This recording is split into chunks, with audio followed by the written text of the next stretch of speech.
O que você precisa fazer para salvar uma empresa que está em dificuldade? Quando um empresário se pega numa situação em que ele se vê ali sem dinheiro, as vendas estão estagnadas ou caindo e cada vez mais fica difícil dele se sustentar, ele fica pensando, tá, o que eu tenho que fazer?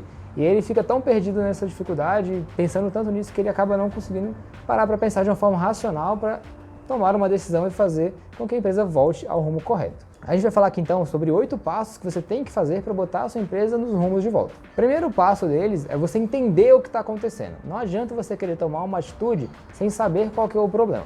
Para você entender o que está acontecendo, você pode tentar identificar, primeiro, se é um problema de vendas, ou seja, as vendas caíram, só que as suas despesas estão constantes, ou se de repente é porque você está com um excesso de gastos. Não que uma coisa anule a outra. Você pode ter uma queda de vendas e aí, por causa disso, se tornar um excesso de gastos para o que você está tendo de venda naquele momento. Ou se de repente as suas vendas estão estáveis, mas você cresceu muito a sua despesa de uma forma que não deveria.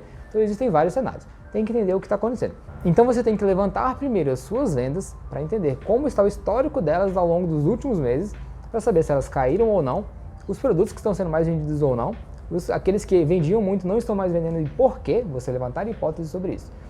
Junto com todas essas questões, você tem que entender sobre o seu fluxo de caixa e os seus demonstrativos de resultado. Então, levantar as despesas e as receitas que você teve ao longo dos últimos meses para entender se você está tendo um aumento das despesas ou se elas estão estáveis e é realmente um problema de vendas. Quando você levanta todas essas informações, e não é fácil de fazer isso, é realmente um trabalho bem burocrático, você tem que ter muita atenção e muito detalhe, você vai entender então se é um problema de venda ou se é um problema de aumento de despesa ou se são os dois ao mesmo tempo. Bom, identificou qual que é o problema? Aí você vai então, baseado no que você já levantou, fazer o segundo passo, que é olhar as despesas que você tem atualmente e ver o que é que pode ser desconsiderado, o que tem que ser eliminado da sua empresa. Ou seja, é aquilo que, se você retirar, não vai atrapalhar a rotina do seu dia a dia, ou é só um gasto em excesso que não precisava ser feito. Então, entra ali, alguma taxa de banco que você não está pagando e não sabia que estava pagando, ou algum tipo de seguro que você paga e você nunca pediu por isso, ou te enfiaram quando você teve que pegar um empréstimo, por exemplo, entre outros gastos que você identifica como desnecessários. E aí você corta para que esse dinheiro que seja economizado te ajude a pagar as suas despesas para os próximos meses. Entre essas despesas que a gente está considerando como desnecessárias, entram outras que podem impactar ali também bastante a rotina da sua empresa, como uma redução de quadro de pessoal, se a sua queda de vendas foi muito brusca e você não vê uma tendência de volta dessa venda ao mesmo patamar a um curto prazo. Ou seja, você vai pagar por pessoas que não estão sendo usadas da forma que deveriam. Então, está pagando por uma estrutura que não está trabalhando. Então você tem que se desfazer sim dessa despesa, dependendo da situação da sua empresa. Não só isso, como outras coisas. Se você tem uma loja muito grande e você está vendendo muito menos, talvez você não precise de uma loja tão grande. Você pode usar uma loja menor ou devolver metade da sala que você usa, por exemplo. Muitas empresas acabaram fazendo isso durante a pandemia, por exemplo. Elas não viam a necessidade de ter um espaço muito grande ou ter uma equipe tão grande e tiveram que se readequar à sua nova realidade. O terceiro passo é renegociar as suas dívidas. Se você chegou até esse vídeo, se você está passando por um momento de dificuldade, provavelmente você chegou ao ponto de não ter dinheiro para pagar todo mundo no prazo que deveria. Então você tem que entrar em contato com seus fornecedores e as pessoas que você está devendo para renegociar. Você tem um certo prazo de pagamento, você entra em contato com eles e fala, não consigo te pagar nesse momento, posso te pagar na semana que vem, ou tenta dividir e pagarem mais vezes, é muito melhor do que você simplesmente não pagar e não avisar nada. A pessoa vai começar a te cobrar de uma forma incessante sem saber o que está acontecendo, porque você não deu nenhum tipo de resposta. Então você tentar entrar em contato, o que nem todo mundo vai aceitar, mas é melhor você fazer isso do que não fazer nada, e você vai avisando sobre a situação, tentando renegociar para que você tenha ali um fôlego para os próximos dias e para que a sua empresa continue rodando. Para não chegar no ponto de não ter dinheiro para nada e você não conseguir nem comprar uma mercadoria para fazer o seu negócio funcionar. O quarto ponto é priorizar pagamentos. Como a empresa que está nessa situação, que está sem caixa, está sem dinheiro, ela precisa definir quem que é prioridade para ela. Eu colocaria de cara como prioridade questão de fornecedores. Se você compra e revende um produto, você compra de um fornecedor para produzir um produto e revender, como comprar farinha para produzir um bolo, isso é uma prioridade, porque se você não paga esse fornecedor, você não vai ter ali de repente a farinha, consequentemente você não vai conseguir produzir o seu bolo. A não ser que você tenha fornecedores que sejam muito fáceis de serem substituídos. Se você não compra farinha com um fulano, você vai comprar farinha com um ciclano do outro lado da rua. Então, talvez ele não seja uma prioridade para esse momento de dificuldade. Não quer dizer que você vai ser uma pessoa desonesta que nunca vai pagar ele. Não é isso. É priorizar quem é urgente e não pode ficar sem pagamento, porque sem o pagamento você vai ficar sem algum tipo de insumo ou de serviço para que você impeça que a sua empresa continue funcionando. Esse é o ponto. Outra questão que eu boto como prioridade é funcionários. Se você deixar seus funcionários sem receber, eles não vão prestar o serviço da forma que eles deveriam. Eles não vão estar satisfeitos fazendo esse serviço, né, aquele trabalho que eles estão se propondo ali diariamente. Então, eu não deixaria de pagar os funcionários sob qualquer hipótese. Eles são sim prioridade. O quinto ponto é você fazer uma análise da lucratividade dos produtos e dos serviços que você vende na sua empresa. Por quê? De repente, o custo para a produção de um produto aumentou tanto e você continua vendendo ele pelo mesmo preço de antes, que quanto mais você vende, mais prejuízo você tem. Então, se você não sabe isso, você tem que parar para analisar essa situação.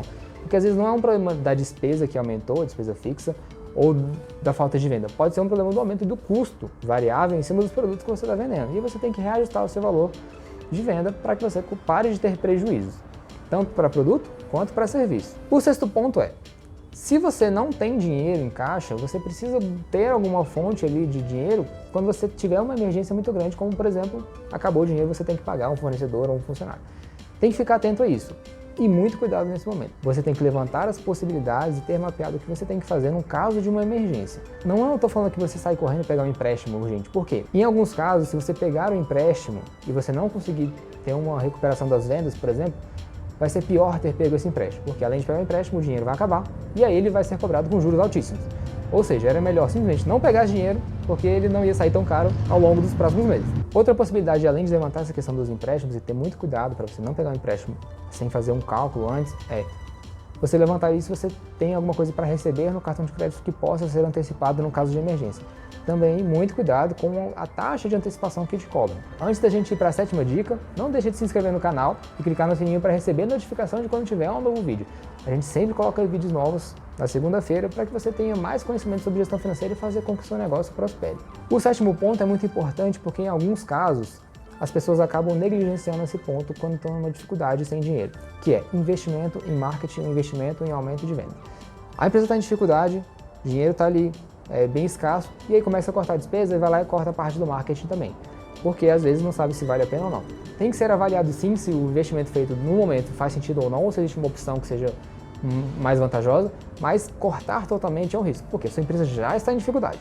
Provavelmente você está com problema de venda, e aí além disso você vai cortar um fator que te faz vender mais, e aí você vai vender cada vez menos, então muito cuidado ao fazer isso, tá? Além de às vezes simplesmente cortar, além de não cortar, você deveria investir mais também. Lógico que dentro da sua possibilidade. Porque se você não fizer nenhum esforço para vender mais e esperar que as coisas melhorem, elas não vão melhorar. Muito pelo contrário, elas vão se tornar cada vez piores em uma empresa que já está em muita dificuldade. Essa sétima dica é muito importante porque em muitos casos a empresa já conseguiu fazer todas as reduções que eram possíveis, mas mesmo assim ainda não é suficiente. Ou seja, o problema realmente é de venda, então você tem que vender mais, senão sua empresa não vai se sustentar. E não vai adiantar aumentar o preço ou fazer outra coisa, porque vai chegar num ponto que é simplesmente porque você não vende o que precisa, e ponto. A oitava dica é gerar dinheiro com o que você já tem dentro do seu próprio negócio. Ou seja, vender ativos que você tenha que não estejam sendo usados ou não estejam trazendo a venda que precisariam. Por exemplo, se tiver um computador antigo que não está sendo usado, cara, coloca isso para vender. Esse dinheiro vai te ajudar muito a gerar um pouco a sua empresa nesses próximos dias. Ou se tiver alguma máquina, algum outro equipamento que não esteja sendo utilizado da forma que deveria. Ou se você tiver estoque parado. Existem muitos produtos que às vezes ficam encalhados dentro do estoque e que mesmo que você tente botar um preço ali um pouco abaixo, não é vendido. Então aí você tem que liquidar mesmo. É melhor você liquidar e pegar esse dinheiro logo do que deixar ele parado lá, estragando, e você tendo dificuldade para pagar suas contas enquanto tem um monte de dinheiro parado dentro do seu próprio negócio. Então coloca esse dinheiro para rodar logo. Essas foram as dicas então para você parar ali com calma e analisar com frieza o que está acontecendo com o seu negócio e tomar as medidas corretas. Não adianta você se afobar, se desesperar, porque isso não vai resolver nenhum problema. Você tem que analisar, mas você tem que tomar atitude, sabendo o que você está fazendo, pensando no que vai acontecer nos próximos dias e meses. Então toma uma atitude, se organiza, analisa e faça as mudanças que precisam ser feitas. Deixe seu like também nesse vídeo se você gostou e fica de olho nas próximas semanas para mais dicas sobre gestão financeira.